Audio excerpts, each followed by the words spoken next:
there is a difference between developing someone to who you think they should be and letting them develop into the person that God's created them to be.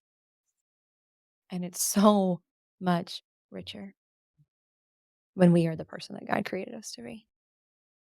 Welcome to She Leads. I'm your host, Thea, and we're here to talk about leadership and faith and relationships. This is a podcast I created because I wanted to create a space where women could talk about what it's like to lead, what it's like to lead in the home, in the workplace, in the church today, and to talk about all the unique things that I feel like women bring to this space. I'm super blessed today that my friend Nikki is back for episode 2 together. We're going to continue talking about leadership, some of our biggest wins and biggest struggles, and what we hope the future of leadership looks like. Nikki is one of my dear, dear friends. I am very blessed that we've got to lead together, to serve together, that we get to be friends together and do life together.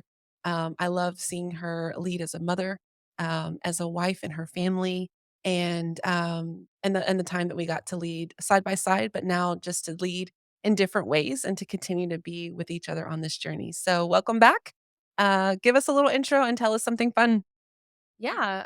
So we talked a little bit about Young Life Pearland, but you mentioned I'm a student. So I'm a student at Asbury Theological Seminary, which has just been a really, really cool experience to be bridged between all of these leaders from like just graduated undergrad and then to like the 60-year-olds that are leading this. And it's just a really fun, humbling experience. So just wanted to share that for those that are like, oh, I'm too old for that, or I certainly don't have time for that. And it's like, you really do. You really do. So just wanted to encourage people who are thinking about taking that next educational journey. I'm going to be 40 when I graduate with a master's degree, but I'm going to have one. And then I hope that there's a lot of life left to use it. And if not, it's been so formative in my own spiritual walk that that in itself has made it worth it too. Yeah, So, yeah. good. Tell us a fun fact, something we wouldn't know. You said you had 2 for Mm, me. I Something we wouldn't find did. on your bio. I did. Something that you would not find in my bio is that I love sharks. I think they're the most amazing animal in the world. I am super, super weird, which is fine. I've loved them since I was little. My grandparents, who I don't know how they let me watch that movie when I was younger, Jaws, because there's so much language and so much stuff in it. But like, I fell in love with them, and I am happy to report that my children have now also adopted my love of sharks. And so we are headed to the beach this summer, and they want to go out into the water and they want to go see if we can see a shark, which I mean, nobody really hopes that we do. But yeah, it's fun, those little quirky things that you can pass on to your kids. But I love it. So, sometimes Nikki and I have been, accused of being too similar and very, very similar in a lot of ways, which we're like the same person. we have a lot in common, and, but the funny thing is that you mentioned you don't like Starbucks, and then you love sharks, and these are definitely places we strongly disagree. So, see, Yeah, we are individuals. We have uniqueness. So, we do. all right, let's just get into it. Talk to me about one of your greatest wins in leadership and, something that really makes all the work, all the struggles, all the heartache worth it. Mhm. I will go to my grave with saying that the greatest win that a leader can achieve are the relationships built through your willingness to lead. Um, there are successes, there are dollars, there is esteem, there is all these cool things that can come and that can drive people into leadership. But I will say, just kind of carrying on from the last episode, was like that willingness, that vulnerability to step into a space, then gives space for somebody else to do the same. And then you become, especially as a spiritual leader, you become this person that people trust and they want to come to and they want to hear from. And certainly don't have all the right answers, but it creates a space where those vulnerabilities, those hurts, those fears, those anxieties, whatever it is, can be shared.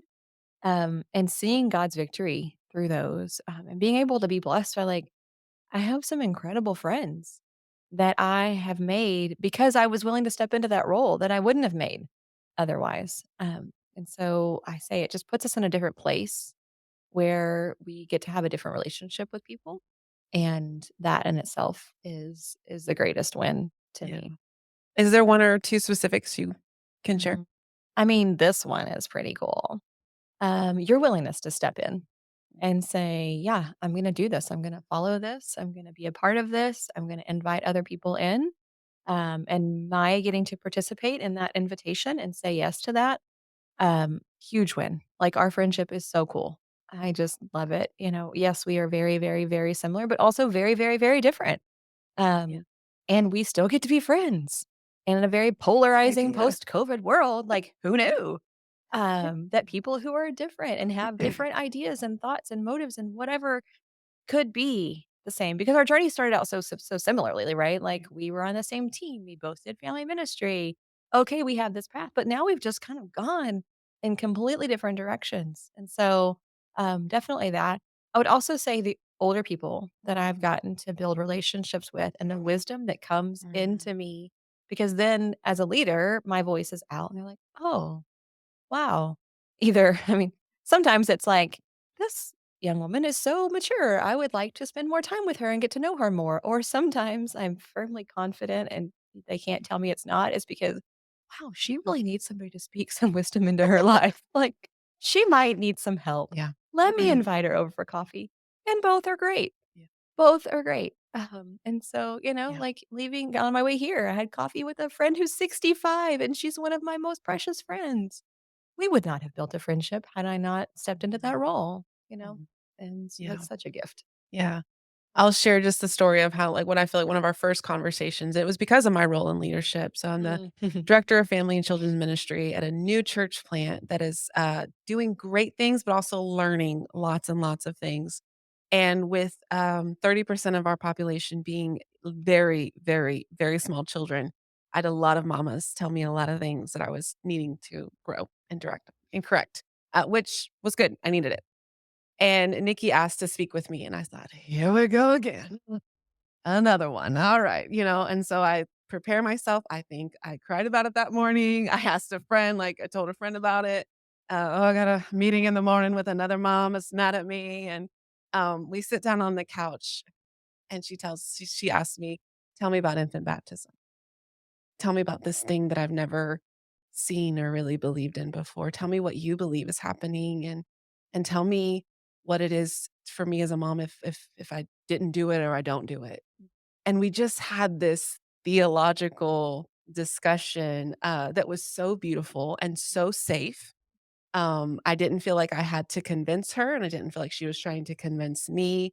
And I even remember, I think a week later, we talked about that in seminary, and I came and was like, "Hey, so infant baptism started as a citizenship thing. Like, let me look what I learned." And we got to just share in that. Mhm. And that was really our first conversation. And from there, I remember we started like worshiping next to each other. She would be kind enough to come stand by me, and likewise. And just started, having the conversations when the position became open. But, even that, I mean, that happened because of my role in leadership, and Mhm. where I thought it was my role that was getting me, some constructive criticism, it was actually she was looking for guidance and clarity and just, "Hey, let me have a conversation with someone who might have some information here that, may or may not help me, but at least would be willing to, entertain my curiosity." Yeah. So, and I think that's, yeah, our friendship is definitely a beautiful, beautiful gift that's come out of that Yeah. Yeah. for sure. Dare I respect someone enough to hear their perspective, Mhm. Yeah. even though I'm firm in mine, Yeah. like, Ooh, I think that's why our friendship works so well, yeah. is this Yeah. mutual respect. Yeah. Mhm. And it's, yeah, interesting when there's been like, "Oh, y'all still friends?" "Of Yeah. course we are. We're real friends." Yeah. I moved around the block from her, okay? We're close. So talk about, one of your greatest failures or struggles with leadership. What is something you from the past or that you're still even wrestling with today as much as you'd like to share? Yeah. It is definitely OPP, other people's problem. And not like absorbing their problems, but their expectations on what I'm supposed to look like and me absorbing those because I'm an Enneagram 1 and Mhm. I'm a first child. And I love to meet people's Come expectations on. and I love to hear good job and get a pat on the back.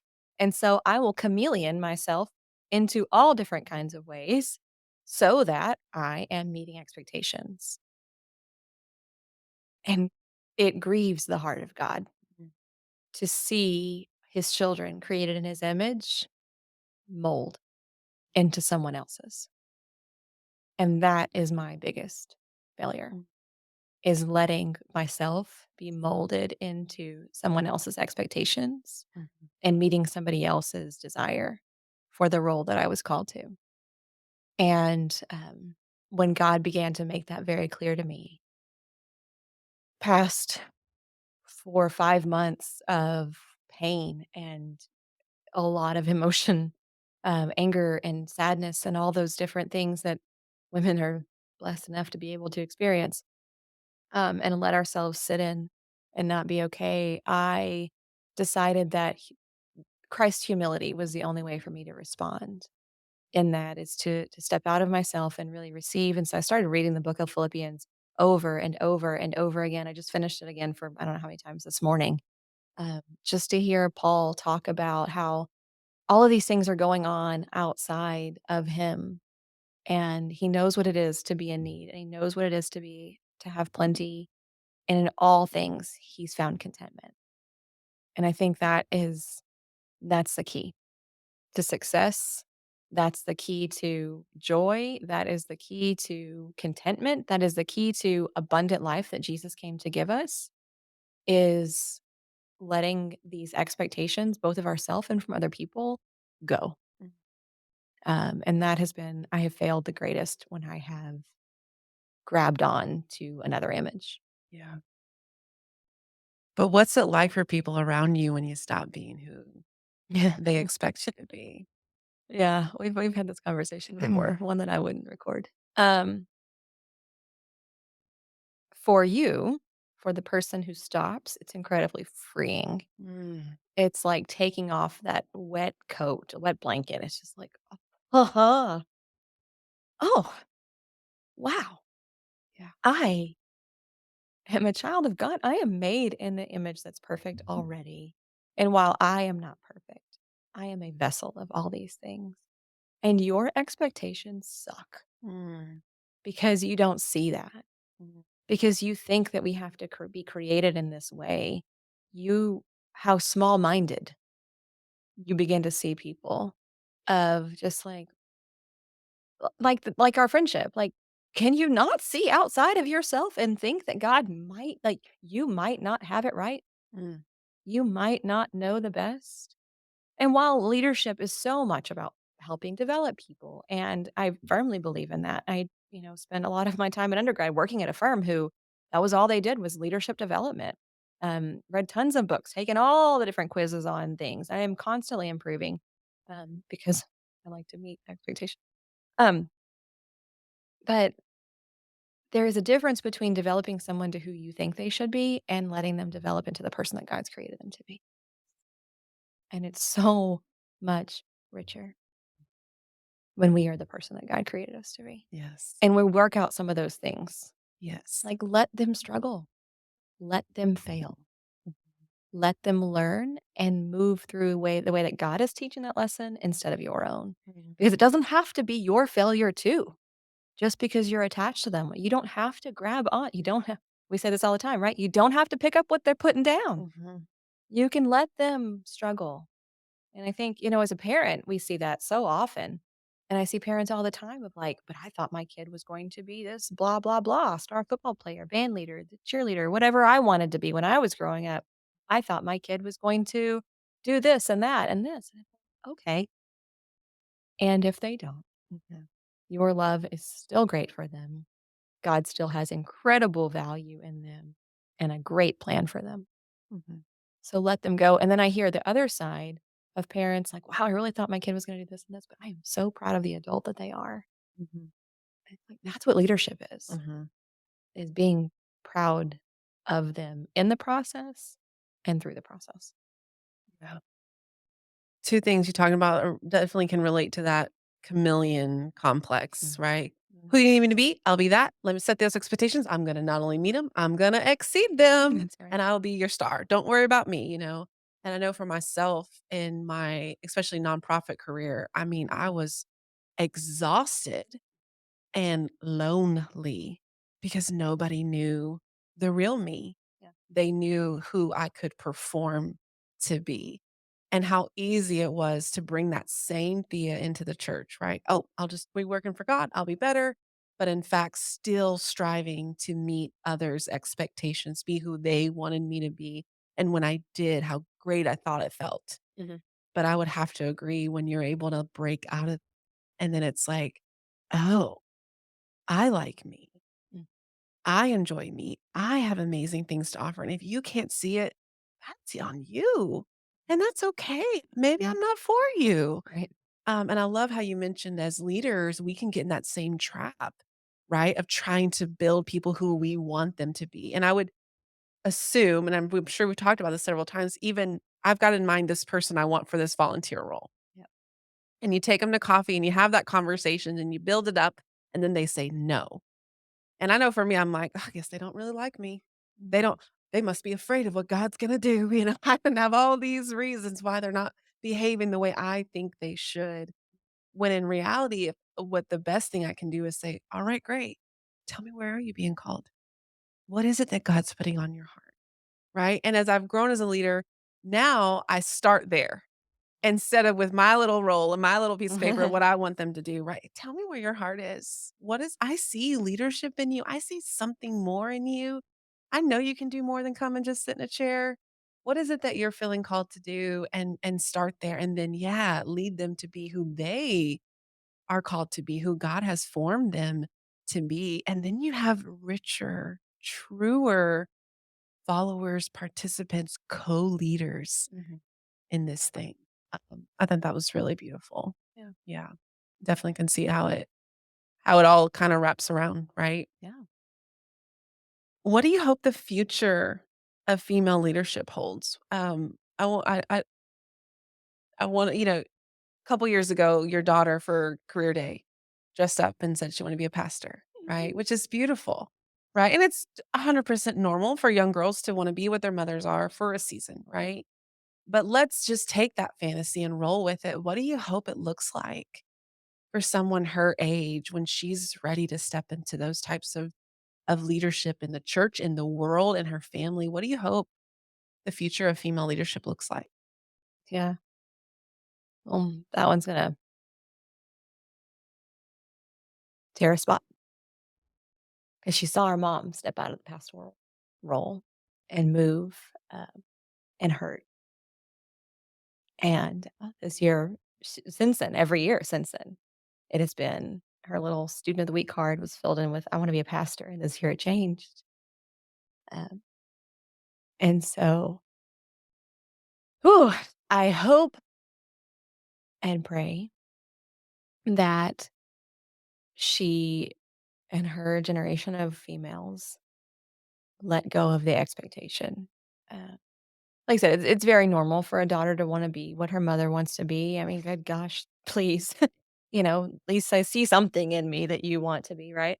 Um, but I hope she sees, um, my willingness to serve where God was calling me and whatever that looked like and whatever role that was and how much prestige came with it or how much humility came with it, uh, that God's call was fluid because not only was he at work through me, but in me.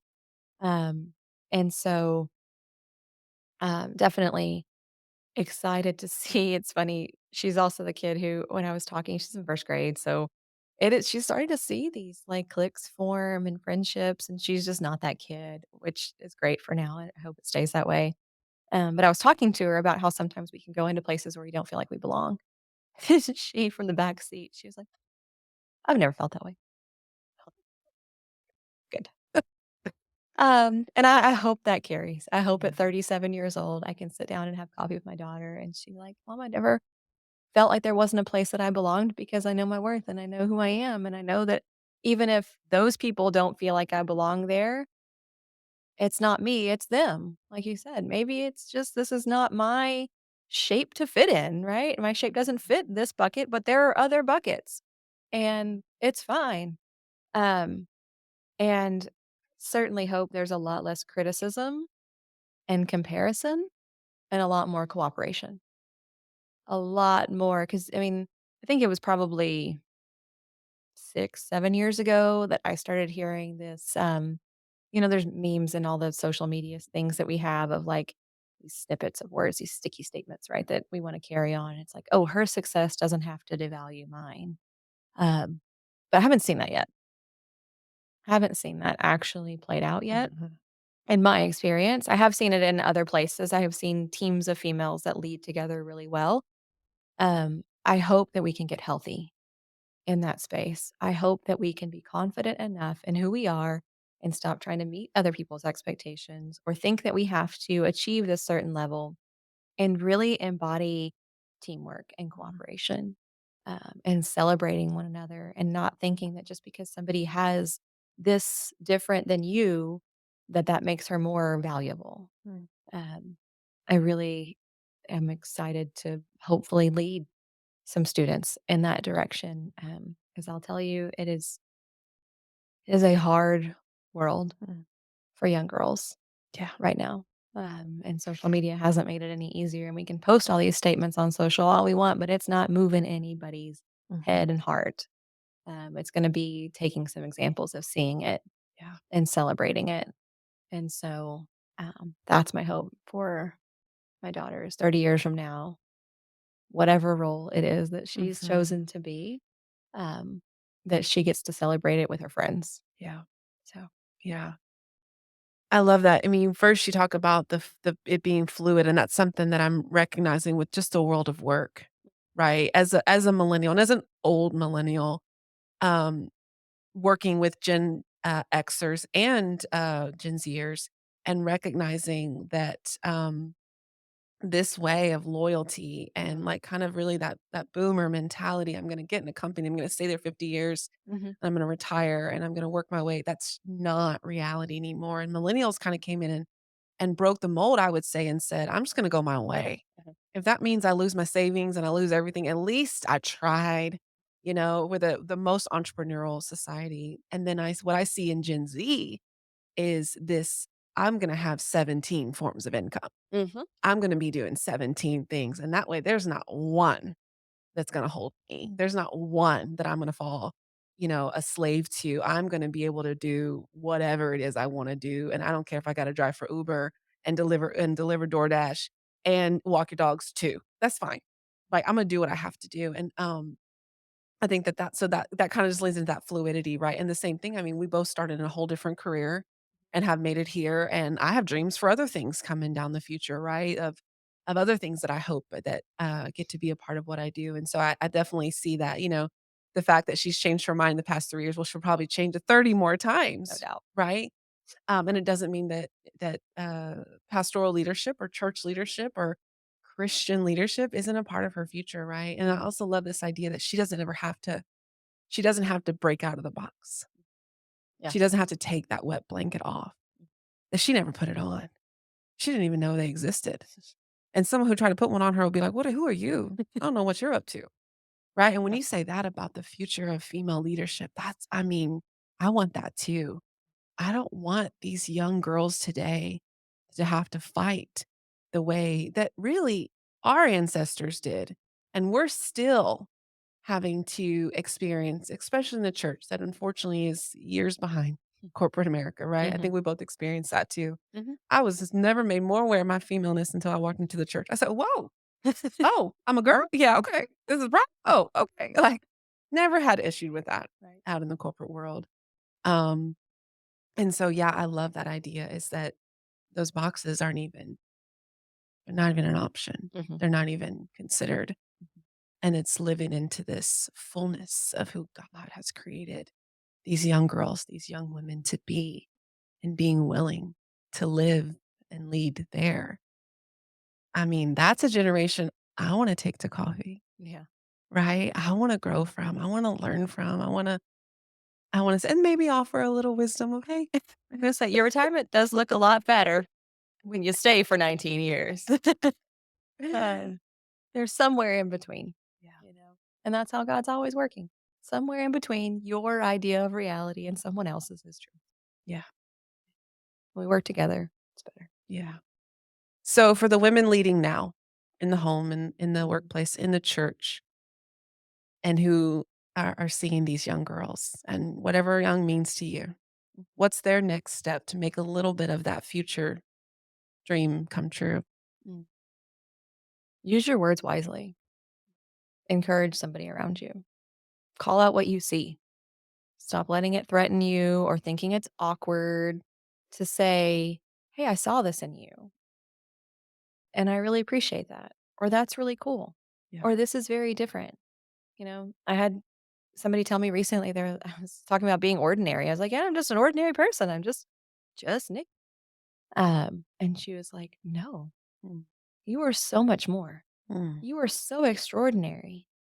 And I was just like, "Oh, I am." And I walked a little taller that day.